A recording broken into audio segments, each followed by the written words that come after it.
আমাদের প্রশাসন যিনারা রয়েছেন তারাও আসলে কোনো না কোনোভাবে পলিটিসাইজ, ছাত্র দল এবং ছাত্র শিবির তাদের যেই পেশি শক্তি, এই পেশি শক্তির বলে বিভিন্ন সময় হয়তো একবার দেখা যায় যে ছাত্র শিবির তারা পেশি শক্তি দেখিয়ে প্রশাসনকে তোয়াক্কা না করে তাদের মতো কাজ করছে। দেখেন, ইসলামী ছাত্র শিবির যেটা বলেছে যে যেই ডেটে নির্বাচন দেওয়ার কথা ছিল সেটাতেই দেওয়া, এখানে আসলে এটা তো বাস্তবতা এটা নেই।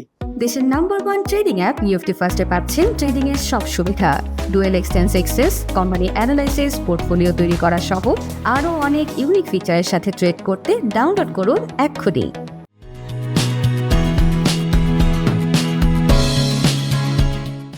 সুপ্রিয় দর্শক, স্বাগত জানাচ্ছি বাণিজ্য প্রতিদিনের বিশেষ আয়োজন আগামীর রাজনীতিতে। এই অনুষ্ঠানে আমরা আলোচনা করে থাকি আগামীতে কেমন রাজনীতি চাই ও বর্তমান রাজনৈতিক প্রেক্ষাপট নিয়ে। সঙ্গে আছি আমি নজরুল ইসলাম। আজকের আলোচনার বিষয় রুট টু জোকশো। অতিথি হিসেবে স্টুডিওতে রয়েছেন জাতীয় ছাত্রশক্তি জগন্নাথ বিশ্ববিদ্যালয় শাখার সদস্য সচিব শাহিদ মিয়া। আমাদেরকে সময় দেওয়ার জন্য আপনাকে অসংখ্য ধন্যবাদ। ধন্যবাদ আপনাদেরকেও। জগন্নাথ বিশ্ববিদ্যালয় কেন্দ্রীয় ছাত্র সংসদ নির্বাচন আসন্ন, সম্ভবত এই সপ্তাহের মধ্যেই তফসিল ঘোষণা হতে পারে। তো এই নির্বাচন নিয়ে আপনার ব্যক্তিগত প্রত্যাশা কি? ধন্যবাদ আপনাদেরকে, আসলে আমাদেরকে এখানে সুযোগ দেওয়ার জন্য কথা বলার। তো যকসু নির্বাচন আসলে জগন্নাথ বিশ্ববিদ্যালয়ের শিক্ষার্থীদের দীর্ঘদিনের একটা প্রত্যাশার ফল আমরা মনে করি। সেই প্রত্যাশা আমাদের সামনে বাস্তবায়নের প্রায় দ্বার প্রান্তে চলে এসেছে। তো এখান থেকে আমাদের প্রত্যাশা থাকবে যে যারা নির্বাচিত হবেন তারা অবশ্যই যারা শিক্ষার্থী আছে তাদের কথা চিন্তা ভাবনা করে তারা শিক্ষার্থীদের অধিকার নিয়ে বার্গেনিং করবেন এবং ক্যাম্পাসে হচ্ছে প্রত্যেকটা সংগঠন, যেগুলো রাজনৈতিক সংগঠন আছে এবং শিক্ষার্থী আছে, তাদের একটা সহ অবস্থান নিশ্চিত হবে এই যকসুর মাধ্যমে এবং গণতন্ত্রের যে চর্চাটা দীর্ঘদিন আমরা করতে পারি নাই সেই চর্চাটা ক্যাম্পাসে ফিরে আসবে এবং বাংলাদেশের রাজনীতিতে ফিরে আসবে, এটাই আমাদের প্রত্যাশা থাকবে। এই যকসু নির্বাচন নিয়ে ছাত্র শক্তি আলাদা করে কোনো কিছু ভাবছে কিনা? অবশ্যই এখানে প্রত্যেকেরই তো একটা আলাদা আলাদা চিন্তা ভাবনা আছে প্রত্যেকটা নির্বাচনকে কেন্দ্র করে। তো আমাদেরও সেই হিসাবে জগন্নাথ বিশ্ববিদ্যালয়ে আমাদের পরিকল্পনা আছে এবং সেই অনুযায়ী আমরা দীর্ঘদিন কাজ করেছি এবং সামনেও আমরা কাজ করব। ঢাকা বিশ্ববিদ্যালয়ে আমরা দেখেছি আপনাদের বর্তমান যে ছাত্র সংগঠনটা সেটি পূর্বে বাকশাস নামে ছিল। তো ঢাকা বিশ্ববিদ্যালয়ে তারা একক প্যানেল দিয়েছিল। তো ওই প্যানেলে আমরা দেখেছি যে আপনাদের যে ছাত্র সংগঠন ছিল সেটি কিন্তু ভালো ফলাফল করতে পারে নাই। সেক্ষেত্রে জগন্নাথ বিশ্ববিদ্যালয়ে আপনারা আলাদা কোনো কৌশল, আলাদা কোনো জোট, আলাদা কোনো সেটাকে কি বলে, কোনো সাধারণ শিক্ষার্থীদের নিয়ে ইনক্লুসিভ প্যানেল, এরকম কোনো চিন্তা ভাবনা আছে কিনা? হ্যাঁ, আমরা আসলে প্রায় আমরা 4টা নির্বাচন দেখেছি। তো সেইখানে আমরা আমাদের যে এক্সপিরিয়েন্সটা হয়েছে সেইখান থেকে আমরা আমাদের আলাদা ভিন্ন স্ট্র্যাটেজিতে আমরা জগন্নাথ বিশ্ববিদ্যালয়ের ছাত্র সংসদ নির্বাচনে অংশগ্রহণ করব। সেখানে জোট হতে পারে, বিভিন্ন রাজনৈতিক দলের সাথেও হতে পারে, আবার সাধারণ শিক্ষার্থীদের সাথেও হতে পারে। আমরা মোটামুটি একটা ইনক্লুসিভ প্যানেল করব, এটা আমরা চিন্তা ভাবনা করছি এটা নিয়ে। শিক্ষার্থীরা কি আপনাদের উপর আস্থা রাখতে পারবে? আপনারা তো জুলাই আন্দোলনের দাবিদার, অনেক সময় একমাত্র দাবিদারও আপনারা দাবি করে থাকেন। আপনাদের যে মাদার সংগঠন রয়েছে এনসিপি, এতদিন তো এনসিপির ছাত্র সংগঠন আপনারা দাবি করেছেন ছিলেন না। এখন জাতীয় ছাত্র শক্তিতে যখন রূপান্তরিত হয়েছেন আপনারা বলছেন যে এনসিপির একটি অঙ্গ সংগঠন বা সহযোগী অঙ্গ সংগঠন হচ্ছে জাতীয় ছাত্র শক্তি। তো যেহেতু আপনারা জুলাই আগস্ট আন্দোলনের একটা স্টেক, সেক্ষেত্রে এই জুলাই আগস্ট আন্দোলনটাও ছিল শিক্ষার্থীদের। আপনারা কি আশা করেন বা শিক্ষার্থীরা আপনাদের উপর আস্থা রাখবে এবার? দেখেন, জুলাই আন্দোলন করেছিল শুধু আমরা করেছি বিষয়টা এমন না। এখানে বাংলাদেশের আপামর জনসাধারণ যারা ছিল, শিক্ষার্থীরা ছিল, শিক্ষার্থীদের নেতৃত্ব হয়েছে এটা ঠিক, কিন্তু আপনার বাংলাদেশের সর্বস্তরের জনগণ কিন্তু এই আন্দোলনে নেমে এসেছিল। তো এখানে আসলে এককভাবে আমাদের কৃতিত্ব নেওয়ার কিছু নেই, এটা সকল জনগণের কৃতিত্ব। আর এই জায়গা থেকে আমাদেরকে আসলে জনগণ পছন্দ করবে কিনা কেন, কারণ হচ্ছে আমরা সেই জুলাই আন্দোলন থেকে শুরু করে ইভেন জুলাইয়ের আগেও ক্যাম্পাস কেন্দ্রিক যত কাজ ছিল, আমাদের বিভিন্ন সমস্যা ক্যাম্পাসে জর্জরিত, সেই বিষয়গুলোতে নিয়ে আমরাই প্রথমে কথা বলেছি এবং যত আন্দোলন সংগ্রাম জগন্নাথ বিশ্ববিদ্যালয়ে হয়েছে তো সেইখানে আমরা আসলে প্রথম সারিতে থেকে নেতৃত্ব দিয়েছি এবং তাদেরকে যে অধিকারগুলো জগন্নাথ বিশ্ববিদ্যালয়ের শিক্ষার্থীদের পাওয়ার কথা আমরা আমাদের সর্বোচ্চ দিয়ে চেষ্টা করেছি। তো এই জায়গা থেকে আমরা প্রত্যাশা করি যে শিক্ষার্থীরা আমাদের উপর আস্থা রাখবে। শিক্ষার্থীরা আপনাদের উপর কেন আস্থা রাখবে বা ভোট কেন দেবে? জাতীয় ছাত্র শক্তি একটা খুবই নতুন সংগঠন। এইখানে আমরা যেই রাজনীতির কথা বলি এবং শিক্ষার্থীদের যেই অধিকারের কথা বলি, আমরা নতুন বাংলাদেশ মানে বাংলাদেশ পন্থার রাজনীতির কথা বলি, যেখানে অন্য ছাত্র সংগঠন বা অন্যান্যগুলো তাদের আলাদা আলাদা দেশ বা বিভিন্ন জায়গার এজেন্ডা বাস্তবায়ন করার চেষ্টা করে। আমরা এমন একটা শিক্ষা ব্যবস্থার দিকে আসলে যেতে চাই যেখানে শিক্ষার্থীরা আমাদের বিশেষ করে আমাদের ক্যাম্পাসে টিউশনের একটা ব্যাপক প্রভাব রয়েছে। সবাই টিউশন করে মোটামুটি, যেহেতু হল নাই। তো আমরা চাই যে আমরা টিচারদের সাথে যে অ্যাসিস্ট্যান্ট রিসার্চার লাগে, সেই রিসার্চারে আমাদের স্টুডেন্টদেরকে নিতে পারে। তারপরে আমাদের সাথে যে শিক্ষার্থীগুলো ক্যাম্পাস কেন্দ্রিক কাজ করে তারা এইগুলো নিয়েই আসলে করবে আমি মনে করি। জুলাই আগস্ট আন্দোলনে আপনারা ছিলেন, অন্যান্য ছাত্র সংগঠনও ছিল, সেক্ষেত্রে এই আসন্ন যক্ষু নির্বাচনে ভোটারদের এই আন্দোলন। জগন্নাথ বিশ্ববিদ্যালয়ে ভর্তি হয়েছি 2022 সালের 8 মার্চ। তো তার কিছুদিন পরেই হচ্ছে একটা আন্দোলন হয়, যেখানে আমাদের দ্বিতীয় ক্যাম্পাস সেনাবাহিনীর হাতে দেওয়া সহ 10টি দফা ছিল। তো সেই জায়গা থেকে আমি শিক্ষার্থীদের অধিকারের জন্য দাঁড়িয়েছিলাম প্লাকার্ড নিয়ে। তো সেই প্লাকার্ড নেওয়ার কারণে জগন্নাথ বিশ্ববিদ্যালয়ের তৎকালীন প্রক্টর মোস্তফা কামাল তিনি আমাকে ধরে নিয়ে যায় আর কি। ধরে নিয়ে প্রক্টর অফিসে প্রায় 3-4 ঘন্টা বসিয়ে রেখে আমার থেকে সাদা কাগজে মুসলেখা নিয়ে বলে যে এইভাবে আন্দোলন করা যাবে না, আন্দোলন করলে তোমার গার্ডিয়ানের সাথে কথা বলে আমি তোমার এইখান থেকে বহিষ্কার করার ব্যবস্থা করব। তো সেই ভয় কিন্তু আমি পাই নাই। আমি সেই আন্দোলন কিন্তু তারপরেও আন্দোলন করে গেছি। আবার জুলাই আন্দোলন আসছে, তখন সামনে থেকে নেতৃত্ব দিয়েছি এবং আন্দোলন শিক্ষার্থীদের অধিকারের জন্য কাজ করেছি। এরপরে এসেছে সেনাবাহিনীর কাছে দ্বিতীয় ক্যাম্পাস দেওয়ার জন্য সচিবালয় আমরা ঘেরাও করেছি। শুধুমাত্র শিক্ষার্থীদের অধিকার আদায়ের জন্য সচিবালয় ঘেরাও, অনশনের মতো এরকম প্রায় 2 দিন অনশন করেছি। তারপরে লাস্ট যমুনাতে গিয়ে শিক্ষার্থীদের যেই সম্পূরক বৃত্তির যেই আকাঙ্ক্ষাটা ছিল, সেই আকাঙ্ক্ষা পূরণের জন্য আমরা 3 দিন অবস্থান করেছি, সেখানেও আমরা নেতৃত্ব দিয়েছি। এরপরে যমুনা থেকে আসার পরেও শিক্ষার্থীদের ওই যে একটা দোদুল্যমান অবস্থার মধ্যে ছিল যে আসলে আমরা সম্পূরক বৃত্তিটা পাবো কি না। তো এটা নিশ্চিত আমাদের বিশ্ববিদ্যালয় প্রশাসন বলতে পারছিল না। তো আমরা তখন ভাবলাম যে না, শিক্ষার্থীরা যেহেতু দোদুল্যমান অবস্থায় আছে, আমরা আবার একটা আন্দোলনের ডাক দিলাম। সেটা আমরা সহ ছাত্র অধিকার মিলে, ছাত্র দলেরও কিছু ছিল মিলে আমরা অনশনের ডাক দিয়ে সেইখানে অনশন করার ফলেই আর কি আমাদের এখন যে শিক্ষার্থীরা আবাসন বৃত্তি পাবে, এটার যে একটা খসড়া বিশ্ববিদ্যালয় প্রশাসন দিয়েছে, এটারই কিন্তু ফল।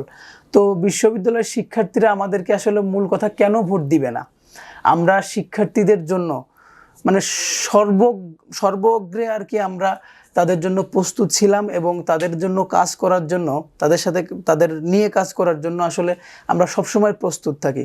দেখেন, পুরান ঢাকাতে থাকলে বিশ্ববিদ্যালয়ের শিক্ষার্থীদের নিরাপত্তার একটা চরম ঝুঁকিতে থাকে। আমরা প্রায় শুনি যে আমাদের অমুক বোনের ইফটিজিংয়ের শিকার হয়েছে, অমুক জায়গায়। কিছুদিন আগে আপনারা জানবেন যে জুবায়েদ ভাই কিন্তু টিউশন করাতে গিয়ে হত্যার শিকার হয়েছে। তো সেইখানেও কিন্তু আমরা দৌড়ে গিয়েছি। আমাদের যতটুকু সামর্থ্য ছিল আমরা চেষ্টা করেছি শিক্ষার্থীদের পাশে দাঁড়ানোর।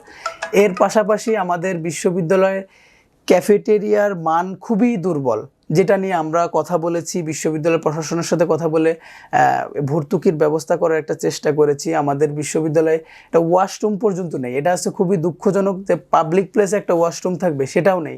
তো সেটা নিয়েও আমরা কথা বলেছি, দাবি জানিয়েছি। কমন রুম নেই, আসলে জগন্নাথ বিশ্ববিদ্যালয়ে কিচ্ছু নেই। তো এই সব দাবিগুলো কিন্তু আমরা প্রশাসনের সাথে চোখে চোখ রেখে দাবি জানিয়ে আসছি এবং আমাদের অনেকগুলো দাবি কিন্তু অলরেডি পূরণ হয়েছে। শিক্ষার্থীরা সেই সুফল কিন্তু অলরেডি ভোগ করছে, কিছুটা হলেও এই সুফল কিন্তু ভোগ করছে। তো এই সব বিষয় বিবেচনা করে আসলে শিক্ষার্থীরা, আমরা মনে করি যে আমাদেরকে তারা পছন্দ করবে এবং নির্বাচিত করবে। আপনারা যদি নির্বাচিত হন, সেক্ষেত্রে আপনি যে সংকটগুলোর কথা বললেন, সেগুলো উত্তরণে কি কি পদক্ষেপ নেবেন? এইখানে দেখেন, একটা ক্যাফেটেরিয়ার খাবারের মান উন্নয়ন করার জন্য এখানে কিন্তু খুব বেশি কিছু করার প্রয়োজন নাই। বিশ্ববিদ্যালয় প্রশাসন থেকে যদি বার্গেনিং করে আমি এখানে কিছু ভর্তুকি নিয়ে এসে দিতে পারি, তাহলে কিন্তু আমাদের ক্যাফেটেরিয়াটা খুব সুন্দরভাবে চলে। আবার এখানে সিটি কর্পোরেশন থেকে কিন্তু একটা ওয়াশরুম দেওয়ার কথা আমরা যতটুকু জানি যে করার কথা, কিন্তু তারা প্ল্যান করে সুন্দরভাবে এক্সিকিউট করতে পারছে না। একটা প্ল্যান তারা করেছিল যে একদম আমাদের যে ফার্স্ট গেট আছে, গেটের সামনে একটা সেকেন্ড গেট আছে, সেকেন্ড গেটের সামনে একটা ওয়াশরুম করবে। আমরা কিন্তু এটা করতে দিই নাই। এই ক্যাম্পাসের পরিবেশের একটা মানে খুবই ঝুঁকির মুখে পড়বে যে একটা গেটের সামনে একটা ওয়াশরুম, এটা কেমন হয়ে যায়। তো আমরা এই বিষয়গুলো নিয়ে কিন্তু কথা বলেছি যে এই সমাধানগুলো করতে কিন্তু খুব বেশি সমস্যা হওয়ার কথা না। প্রশাসনের সাথে একটু কোলাবোরেট করলেই এই সমস্যার সমাধানগুলো আসলে সমাধান করা সম্ভব। তো এই জায়গা থেকে আমরা প্রত্যাশা করি যে শিক্ষার্থীরা আমাদের উপর আস্থা রাখবে। যে কয়টি বিশ্ববিদ্যালয়ে ছাত্র সংসদ নির্বাচন অনুষ্ঠিত হয়েছে সবগুলোতেই মোটামুটি ভাবে বলা চলে যে বাংলাদেশ জাতীয়তাবাদী ছাত্র দল অভিযোগ তুলেছে, যে কারচুপির অভিযোগ তুলেছে, বিভিন্ন অনিয়মের অভিযোগ তুলেছে।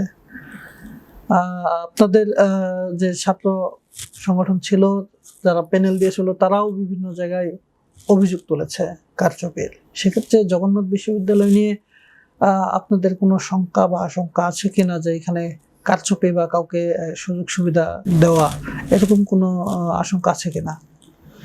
আসলে আমাদের বিগত যে নির্বাচন 4টা হয়েছে রিসেন্ট টাইমে, যেটা দেখে আমাদের কাছে মনে হয়েছে যে একটা বিভিন্ন সময় বিভিন্ন যে ছাত্র সংগঠনগুলো থাকে, বিশেষ করে ছাত্র দল এবং ছাত্র শিবির, তাদের যেই পেশি শক্তি, এই পেশি শক্তির বলে বিভিন্ন সময় হয়তো একবার দেখা যায় যে ছাত্র শিবির তারা পেশি শক্তি দেখিয়ে প্রশাসনকে তোয়াক্কা না করে তাদের মতো কাজ করছে, আবার ছাত্র দল হয়তো এরকম করছে।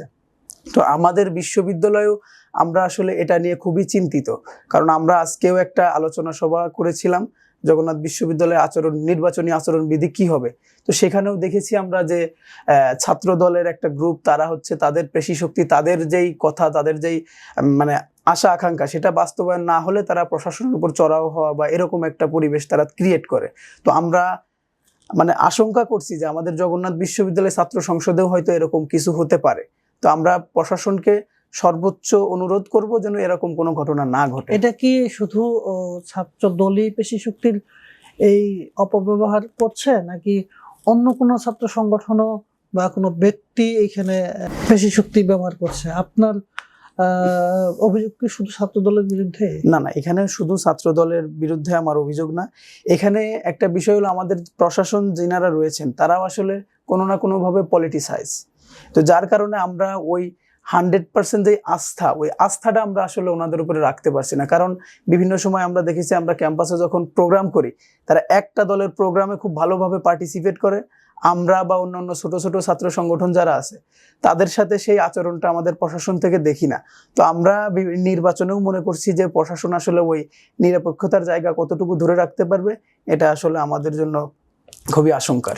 জুলাই আগস্ট আন্দোলনে আপনারা ছিলেন, অন্যান্য ছাত্র সংগঠনও ছিল। সেক্ষেত্রে এই আসন্ন যক্ষু নির্বাচনে ভোটারদের এই আন্দোলনের ভূমিকা বা প্রভাব কিভাবে প্রভাবিত করতে পারে? দেখেন, এই যে নির্বাচনটা হচ্ছে এটা কিন্তু জুলাই আন্দোলনেরই ফসল। জুলাই আন্দোলন যদি না হতো তাহলে হয়তো আজকে এই যক্ষু নির্বাচনটা হতো না। তো এইখানে যারা জুলাই আন্দোলনে প্রত্যক্ষভাবে এবং পরোক্ষভাবে ভূমিকা রেখেছে এবং শিক্ষার্থীদের সাথে এঙ্গেজ হয়ে একসাথে আন্দোলন করেছে, অবশ্যই তাদের একটা প্রায়োরিটি শিক্ষার্থীরা হয়তো দিবেন, এবং কারণ তাদের সাথে থেকেই এই ফ্যাসিবাদী আমলটা তারা দূর করেছে। আমাদের সাথে তাদের যোগাযোগ কথাবার্তা যেভাবে হয়, আমরা আশা রাখি যে এটা একটা ভূমিকা রাখবে। জুলাই আন্দোলনে আপনার ছাত্র শক্তির মানে আপনার ছাত্র শক্তির যারা নেতৃবৃন্দ ছিল সেখান থেকেই মূলত হচ্ছে ওই নেতৃবৃন্দগুলাই পরবর্তীতে জুলাই আন্দোলনের নেতৃত্ব দিয়েছে। পরবর্তীতে বাকশাস আবারও আপনারা সেই ছাত্র শক্তিতে ফিরে গেছেন। তো ব্যক্তিগতভাবে সেই জুলাই আগস্ট আন্দোলনের যে বিভীষিকাময় স্মৃতি, তো একটা স্মৃতি জানতে চাই আপনার কাছে।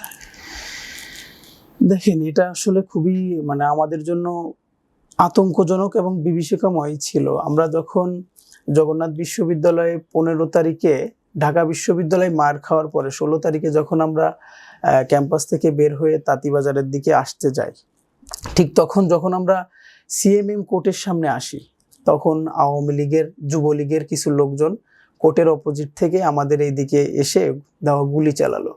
আমার সামনেই ছিল ফেরদৌস শেখ, আমাদের দলের মুখ্য সংগঠক জগন্নাথ বিশ্ববিদ্যালয়। তো ওর গায়ে যখন এসে গুলি লাগলো তখন আমার কাছে কেন জানি মনে হচ্ছিল যে এই গুলিটা হয়তো আমারও লাগতে পারতো। তো তখন ফেরদৌস সাহেব বলছিল যে মাঠে তোরা মাঠে থাক, আমার গুলি লাগছে, এটাতে কিছু হবে না, এখন মাঠে থাকার সময়। তো ওই বিভীষিকাময় টাইমের মধ্যেও ফেরদৌস শেখ যেভাবে আমাদেরকে উৎসাহিত করছিল, এবং আমাদের যেই ভীতিটা, সেই ভীতিটা কিন্তু ফেরদৌস শেখের মতো অনেকেই আমাদের ভীতিমুক্ত করেছিল।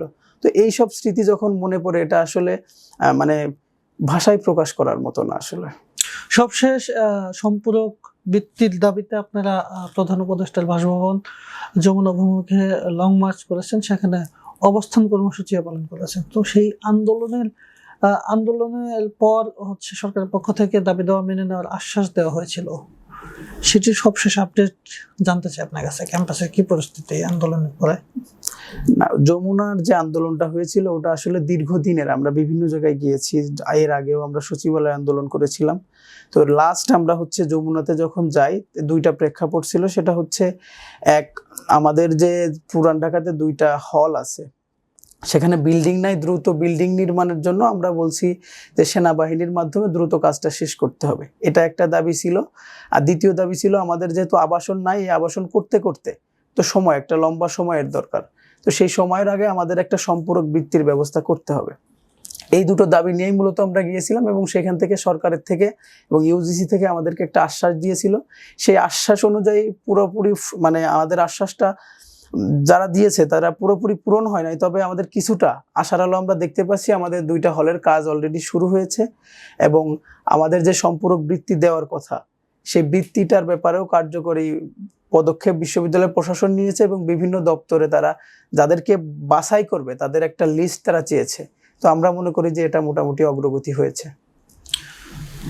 যশোর নির্বাচনে আপনারা কেমন ফলাফল করতে পারেন? দেখেন, অন্যান্য ক্যাম্পাসের সাথে জগন্নাথ বিশ্ববিদ্যালয়কে তুলনা করলে কোনোভাবেই আসলে হবে না। জগন্নাথ বিশ্ববিদ্যালয় আসলে কিছুই নেই এমন একটা বিশ্ববিদ্যালয়, এসে শিক্ষার্থীরা ভর্তি হয় কিছু নেই এটা জেনেই। তো এরপরে আমরা যখন এসেছি আমরাও দেখেছি কিছু নেই, কিন্তু তারপরে আমরা বিভিন্ন আন্দোলন সংগ্রামের মাধ্যমে শিক্ষার্থীদেরকে কিছুটা হলেও মানে একটা স্বস্তির জায়গাতে নিয়ে আসতে পেরেছি। তো সেই জায়গা থেকে আমরা মনে করছি যে আমরা হয়তো ভালো ফলাফলই করবো ইনশাল্লাহ। সেক্ষেত্রে আপনাদের মূল প্রতিদ্বন্দ্বী কে হতে পারে? আমাদের মূল প্রতিদ্বন্দ্বী, এখানে দেখেন বিভিন্ন সংগঠন আছে, প্রতিদ্বন্দ্বী এককভাবে আসলে কাউকে বলার সুযোগ নেই, যেহেতু বড় বড় সংগঠন আছে এবং এর পাশেও আছে ছাত্র সংগঠনগুলো, এর বাইরে সাংস্কৃতিক সংগঠন আছে। আসলে এককভাবে কাউকে বলা যাবে না যে এ আমাদের প্রতিদ্বন্দ্বী হবে। এখানে শিক্ষার্থীরা যাকে চাইবে সেই হবে শিক্ষার্থীদের মনোনীত প্রতিনিধি। যে মাদার সংগঠন এনসিপি, সেক্ষেত্রে এনসিপির নেতৃবৃন্দ আপনাদের সঙ্গে কেমন যোগাযোগ রাখছেন? একটা বিষয় আমি ক্লিয়ার করি, এনসিপি হচ্ছে আমাদের মাদার সংগঠন এরকম আসলে আমরা বলতে চাই না। এনসিপি হচ্ছে আমাদের সহযোগী সংগঠন, তারা আমাদেরকে সহযোগিতা করবে, আমরাও তাদেরকে সহযোগিতা করব। এই জায়গা থেকে আমাদের বন্ধনটা হয়েছে, আমরা কিন্তু তাদের লেজুর ভিত্তি করতাম না। তো এই জায়গা থেকে তাদের এই কমিটমেন্টের মাধ্যমেই আমরা তাদের সাথে যুক্ত হয়েছি। তো আমরা আশা করছি যে এখানে এনসিপির খুব বেশি আমাদের সহযোগিতা প্রয়োজন হবে বলে আমরা মনে করি না। যশোর নির্বাচন নিয়ে দুইটি বড় ছাত্র সংগঠন সময় ক্ষেপণ এবং তাড়াহুড়ো নিয়ে প্রশ্ন তুলেছে। ইসলামী ছাত্র শিবির বলছে যে পূর্ব ঘোষিত 27 নভেম্বরের মধ্যেই যশোর নির্বাচন দিতে হবে, এবং ছাত্র দলের পক্ষ থেকে বলা হচ্ছে তড়িঘড়ি করে নির্বাচন না দিয়ে নির্বাচনের একটু সময় নিয়ে যাতে দেওয়া হয়। সেই ক্ষেত্রে আপনার দলের কি অবস্থা? দেখেন, ইসলামী ছাত্র শিবির যেটা বলেছে যে যেই ডেটে নির্বাচন দেওয়ার কথা ছিল সেটাতেই দেওয়া, এখানে আসলে এটা তো বাস্তবতা এটা নেই। এটা দেওয়া ছিল বিশ্ববিদ্যালয় প্রশাসন থেকে দিয়েছিল যে যদি সঠিক সময়ে আমাদের আইনটা হয়ে আসে তাহলে আমাদের এই 27 তারিখে নির্বাচনটা করা সম্ভব, কিন্তু আইন হয়ে আসতে আসতে একটা দীর্ঘ সময় লেগেছে, একটা দেরি, মানে প্রায় 20 থেকে 25 দিন দেরি হয়েছে। তো এই জায়গা থেকে আমি মনে করি না যে এখন এই তাড়াহুড়ো করে সময় একদমই কম দিয়ে একটা সুষ্ঠু নির্বাচন করা সম্ভব। আবার ছাত্র দল থেকে যেটা তারা দাবি জানিয়েছে যে নির্বাচন পিছাইতে হবে, তো এটা নির্বাচন খুব বেশি পিছানোরও আসলে সুযোগ নাই। সামনে জাতীয় নির্বাচন আসতেছে, জাতীয় নির্বাচন এবং এই ছাত্র সংসদ নির্বাচন দুইটাকে আসলে মুখোমুখি দাঁড় করানোর কোনো সুযোগ নাই। আমরা মনে করি যে নির্বাচনটা বিশ্ববিদ্যালয় প্রশাসন যে টাইমটা দিয়েছিল তার থেকে হয়তো 1 সপ্তাহ বা 10 দিন পিছাইতে পারে। আমরা আশা করছি যে হয়তো ডিসেম্বরের প্রথম সপ্তাহের মধ্যেই আমাদের নির্বাচনটা হবে। আমাদেরকে সময় দেওয়ার জন্য আপনাকে অসংখ্য ধন্যবাদ। ধন্যবাদ ভাই। দর্শক, বাণিজ্য প্রতিদিনের এই বিশেষ আয়োজনে আমাদের সঙ্গে থাকার জন্য আপনাদের সকলকে অসংখ্য ধন্যবাদ। পরবর্তীতে আবার আপনাদের সঙ্গে দেখা হবে অন্য কোনো অতিথির সঙ্গে। সে পর্যন্ত সুস্থ থাকুন, ভালো থাকুন। আল্লাহ হাফেজ। ইউএফটি ফার্স্টের সাথে ট্রেড করুন যে কোনো জায়গা থেকে। ক্যাম্পাসে ক্লাসের ফাঁকে, ঢাকার জ্যামে বসে কিংবা ঘরে বসে। ট্রেডিং এখন হাতের মুঠোয়। তাই ট্রেড করুন যখন খুশি, যেখানে খুশি।